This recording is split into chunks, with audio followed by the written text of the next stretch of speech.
बिस्मिल्लाहिर्रहमानिर्रहीम। जी नाज़रीन, हम एक अहले हदीस आलम की लिखी हुई किताब दिफ़ाए इमाम हुसैन, इसके मुसन्नफ़ हैं मुस्तफ़ा अल मसहफ़ी और इसका मुक़दमा लिखा है शेखुल इस्लाम सैयद ज़ियाउल्लाह शाह बुखारी, जो अमीर हैं मुत्तहिदा जमीयत अहले हदीस के। उससे मज़ीद कुछ ज़िक्र इमाम हुसैन अलैहिस्सलाम के बारे में पेश करेंगे आपके सामने। इसके सफ़ा नंबर 42 पर लिखा है कि इमाम हुसैन अलैहिस्सलाम जो हैं उनकी विलादत 5 शबान 4 हिजरी को हुई। और दूसरी सतर है कि जस्द हुसैन जस्द नबवी के मुशाबे था, कि इमाम हुसैन अलैहिस्सलाम का जो जिस्म मुबारक है वो रसूल करीम सल्लल्लाहु अलैहि वसल्लम से मुशाबे था। और आगे हज़रत अबू राफ़े जो हैं वो फरमाते हैं कि मैंने रसूल करीम सल्लल्लाहु अलैहि वसल्लम को देखा कि जब सैयदा फ़ातिमा ने सैयदना हुसैन अलैहिस्सलाम को जो है जन्म दिया तो आप सल्लल्लाहु अलैहि वसल्लम ने इमाम हुसैन के कान में अज़ान कही। यानी इमाम हुसैन जो हैं वो 5 शबान को दुनिया में तशरीफ़ लाए। आप रसूलुल्लाह के मुशाबे थे और आपके कान में रसूल खुदा ने अज़ान कही। और आगे चले तो आगे है कि नबी करीम सल्लल्लाहु अलैहि वसल्लम ने सैयदना हुसैन अलैहिस्सलाम को ख़ुद गुड़ती दी और मुँह खोल कर अपना लाबे दहन डाला और दुआए खैर से नवाजा।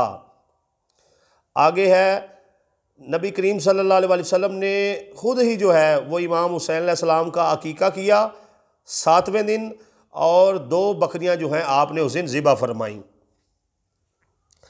आगे है कि सैयदना अली फरमाते हैं कि जब हसन पैदा हुए तो मैंने उनका नाम हमज़ा रखा, और जब हुसैन पैदा हुए तो उनके चचा के नाम पर उनका नाम जाफ़र रखा। मुझे नबी करीम सल्लल्लाहु अलैहि वसल्लम ने बुलाकर फरमाया, मुझे हुक्म दिया गया है कि मैं अपने इन दोनों बेटों के नाम तब्दील कर लूँ। मैंने अर्ज़ किया, अल्लाह ताला और उसके रसूल सल्लल्लाहु अलैहि वसल्लम मोहतरम ज़्यादा जानते हैं। तो आप सल्लल्लाहु अलैहि वसल्लम ने एक का नाम हसन और दूसरे का नाम हुसैन रखा। सुबहान अल्लाह। ये नाम भी जो है ये हुसैन, ये नबी करीम सल्लल्लाहु अलैहि वसल्लम का रखा हुआ है। आगे मुसन्नफ़ जो है वो चंद अहम नुकात बयान करते हुए लिखते हैं कि लफ्ज़ हुसैन खालस्तन अरबी लफ्ज़ है जिसका मादा हे सीन नून है। हुसैन उसे कहा जाता है जिसकी सूरत व सीरत ऐसे हो देखने वाला बेसाख्ता दादे तहसीन देने लगे। अगर सैयदना हुसैन अलैहिस्सलाम से कोई नापसंदीदा काम सरजद होना होता तो अल्लाह रब्बुल आलमीन कभी भी हुसैन नाम ना लिखवाते। सुबहान अल्लाह। यानी नबी पाक ने जो हुसैन का नाम रखा है वो बाहुक्म खुदा रखा है, बाहुक्म वही रखा है। रसूलुल्लाह का ये नाम रखना ये अल्लाह की तरफ से हुक्म पर था। तो इमाम हुसैन का नाम गो ऐसे कह लें कि अल्लाह ने ख़ुद रखा है। तो इस मुक़द्दस ज़ात पर इतराज़ करना और तरह तरह की ऐब चुनियाँ करना मुसलमानों का शेवा नहीं है। यानी वो फरमा रहे हैं अहले हदीस मुसन्नफ़ जो हैं कि इमाम हुसैन अलैहिस्सलाम जो हैं उनके ऊपर नुक्ता चीनी करना जो है ये किसी मुसलमान का शेवा नहीं हो सकता। दर्जा बाला रवायत के ये अल्फाज मुझे हुक्म दिया गया है, इस बात का वाज़ेह सबूत है कि नबी करीम सल्लल्लाहु अलैहि वसल्लम ने अल्लाह के हुक्म पर नाम रखे हैं, क्योंकि आप सल्लल्लाहु अलैहि वसल्लम को सिर्फ़ और सिर्फ अल्लाह ही हुक्म दे सकते हैं, कोई और हुक्म नहीं दे सकता। तो इमाम हुसैन अलैहिस्सलाम का नाम हो या इमाम हसन का हो या फ़ातिमा का हो या अली का हो, ये अल्लाह के हुक्म पर ही रखे गए हैं। आगे चलिए, आगे इस सफ़े पर मुसन्नफ़ जो हैं वो इन्नमा युरीदुल्लाह लियुज़हिबा अन्कुम रिज्सा अहलल बैति व युताहिराकुम तत्हीरा, ये आयत पेश करते हुए फरमाते हैं कि ये आयत जो है ये सफ़ा नंबर 47 आ गया है। इस पर इसकी तफसीर में फरमाते हैं कि ये आयत मुबारका उम्मुल मोमिनीन सैयदा उम्मे सलमा के घर नाज़िल हुई। नबी करीम सल्लल्लाहु अलैहि वसल्लम ने सैयदा फ़ातिमा सलामुल्लाह अलैहा हज़रत हसन अलैहिस्सलाम हज़रत हुसैन अलैहिस्सलाम को बुलाया और उन पर अपनी कंबली डाल दी। हज़रत अली सल्लल्लाहु अलैहि वसल्लम के आप सल्लल्लाहु अलैहि वसल्लम के पीछे खड़े थे, इन पर भी अपनी कंबली डाल दी और फिर ये दुआ फरमाई, इन्नमा युरीदुल्लाहु लियुज़हिबानकुम रिज्सा अहलल बैति व युताहिराकुम तत्हीरा। तो ये उन्होंने दलील दी है कि ये रसूल के अहले बैत हैं और अहले बैत में अली, फ़ातिमा, हसन के साथ इमाम हुसैन भी शामिल हैं, इसलिए जो रजस है वो इनसे दूर है।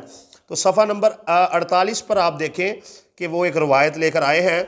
वो कहते हैं कि हज़रत जाबिर बिन अब्दुल्ला रज़ी अल्लाह ताला अन्हु फरमाते हैं कि मैंने नबी करीम सल्लल्लाहु अलैहि वसल्लम को खुतबतुल विदा के मौका पर अरफा के दिन देखा कि आप सल्लल्लाहु अलैहि वसल्लम अपनी कसवा ऊँटनी पर तशरीफ़ फरमा थे। मैंने खुद सुना आप सल्लल्लाहु अलैहि वसल्लम फरमा रहे थे, ए लोगो, मैं तुम्हारे दरमियान दो ऐसी चीज़ें छोड़े जा रहा हूँ, जब तक इनसे वाबस्ता रहोगे हरगिज़ गुमराह न होगे। सुनो, एक अल्लाह की किताब है और दूसरी मेरी आल औलाद। ठीक है जी। और आगे सफ़ा नंबर है 49। सफ़ा नंबर 49 पर हज़रत ज़ैद बिन साबित रज़ी अल्लाह ताला अन्हु फरमाते हैं कि नबी करीम सल्लल्लाहु अलैहि वसल्लम ने फरमाया, मैं तुम्हारे पास अपने दो जानशीन छोड़े जा रहा हूँ, एक किताब इलाही और दूसरी अपनी अहले बैत। इस बात में कोई शुबा नहीं कि कुरान और मेरे अहले बैत यानी अली, फ़ातिमा, हसन और हुसैन दोनों एक दूसरे से जुदा ना होंगे, ये एक दूसरे के साथ साथ रहेंगे हत्ता कि मेरे पास हौज़े कौसर पर आ जाएंगे। ठीक है जी। तो ये रवायत लेकर आए हैं सफ़ा नंबर 49 पे। आगे आ जाएं। ठीक है जी। और ये सफ़ा नंबर 50 पे एक बहुत बड़ी रवायत लेकर आए हैं। अली, फ़ातिमा, हसन और हुसैन की अज़मत की ये रवायत है कि हज़रत अब्दुल्ला बिन अब्बास रज़ी अल्लाह ताला अन्हु से रवायत है कि नबी करीम सल्लल्लाहु अलैहि वसल्लम ने फरमाया, अगर कोई शख्स रुकन और मकाम इब्राहीम के दरमियान खड़ा हो, नमाज पढ़े और उसने रोज़ा भी रखा हो, यानी खाना काबा के हरम में खड़ा हो और जो खाना काबा का दरवाज़ा है और जो मकाम इब्राहीम है जहाँ पर इब्राहीम अलैहिस्सलाम के कदमों के निशान हैं, ये जो खाना काबा के बिल्कुल करीब ये जगह है सारी, तो यहाँ पर जो खड़ा हो तो सहने हरम में और हालत रोज़ा में हो, हालत नमाज में हो, लेकिन इस हालत में मर गया कि वो अहले बैत से बुग़्ज़ रखता है तो जहन्नुम में जाएगा। ये नबी करीम सल्लल्लाहु अलैहि वसल्लम फरमा रहे हैं कि अगर मेरी आल का, मेरी अहले बैत का दुश्मन खाना काबा में, हालत नमाज में, हालत रोज़ा में मर भी जाए तो फिर भी जहन्नम में जाएगा। ये सफ़ा नंबर 50 पर रवायत लेकर आए और आगे आ गया सफ़ा नंबर 51। तो सफ़ा नंबर 51 पर ये अहले हदीस आलम जो हैं ये एक रवायत लेकर आए हैं कि सैयदना ज़ैद बिन अरकम रज़ी अल्लाह ताला अन्हो बयान करते हैं कि नबी करीम सल्लल्लाहु अलैहि वसल्लम मक्का मदीना के दरमियान खुम नामी चश्मे के पास खड़े हुए, हम्दो सना के बाद अरशाद फरमाया, ए लोगो, मैं इंसान हूँ, करीब है कि मेरे रब का कासद मेरे पास आ पहुँचे और मैं उसकी दावत को कबूल करते हुए अपने खालिक हकीकी से जा मिलूँ। मैं तुम्हारे पास दो नहायत ही गिरां माया चीज़ें छोड़े जा रहा हूँ। इनमें पहली चीज़ अल्लाह की किताब है जिसमें हदायत, रोशनी और वर्क पर बिखरी हुई है, लिहाजा इस अजीम किताब को मजबूती से थामे रखना। रावी कहता है सरकार दो आलम सल्लल्लाहु अलैहि वसल्लम ने कुरान पाक पर अमर पैरा रहने की काफ़ी तलकीन फरमाई और फिर अरशाद फरमाया, मेरे अहले बैत, मैं तुम्हें अपने अहले बैत के मामले में अल्लाह याद दिलाता हूँ, मैं अब तुम्हें अपने अहले बैत के बारे में अल्लाह से डरने की तलकीन करता हूँ, मैं तुम्हें अपने अहले बैत के बारे में अल्लाह से डरने की तलकीन करता हूँ। और नीचे जो है हवाला जात की एक लंबी फरिस्त है। ये सफ़ा नंबर 52 पर ये हदीस जो है वो ख़त्म होती है। तो आगे जो है सफ़ा नंबर जो 53 है उस पर भी मज़ीद लिखा गया है। ये जो नबी करीम सल्लल्लाहु अलैहि वसल्लम ने फरमाया कि मैं तुम में दो गिरां कदर चीज़ें छोड़े जा रहा हूँ, एक कुरान है और दूसरा जो है वो मेरी अहले बैत हैं। तो इनकी फजीलत भी जो है वो मुअल्लिफ़ ने जो है वो बयान की है। और यहाँ पर भी एक रवायत में ये देख सकते हैं आप, सफ़ा नंबर 54 है, इस पर लिखा है कि आप सल्लल्लाहु अलैहि वसल्लम ने, ये देखें, आप सल्लल्लाहु अलैहि वसल्लम ने जो 3 मरतबा फरमाया,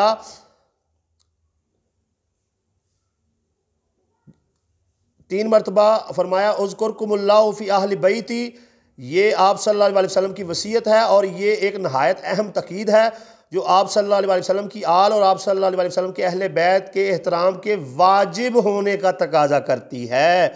यानी जैसे नमाज फ़र्ज़ है, रोज़ा फ़र्ज़ है, हज फ़र्ज़ है, ऐसे ही हजूर सल्लल्लाहु अलैहि वसल्लम की अहले बैत की जो मोहब्बत है वो फ़र्ज़ है।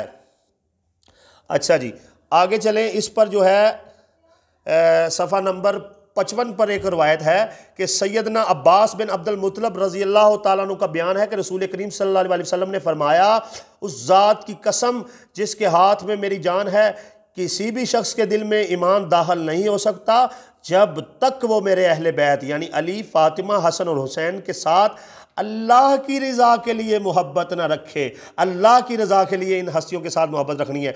और आगे सैयदना अबू खुदरी रज़ी अल्लाह तआला अन्हु का बयान है कि वो फरमाते हैं कि नबी करीम सल्लल्लाहु अलैहि वसल्लम ने फरमाया, उस ज़ाते बरहक की कसम जिसके हाथ में मेरी जान है, हम अहले बैत से जो शख्स भी बुग़्ज़ रखेगा अल्लाह पाक उसे आतिशे जहन्नम में ज़रूर दाखिल फरमाएगा। अल्लाहु अकबर। तो ये एक उन्होंने अपना तफसील के साथ जो है अहले बैत की अज़मत में जो अहादीस थी वो बयान की।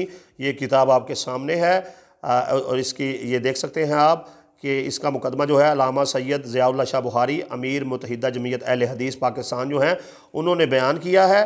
तो आपको मेरी वीडियो कैसी लगी कमेंट में अपनी राय का इजहार ज़रूर कीजिएगा और मेरे चैनल को सब्सक्राइब कर दीजिएगा ताकि आपको मज़ीद मेरी ऐसी वीडियो मिलती रहें।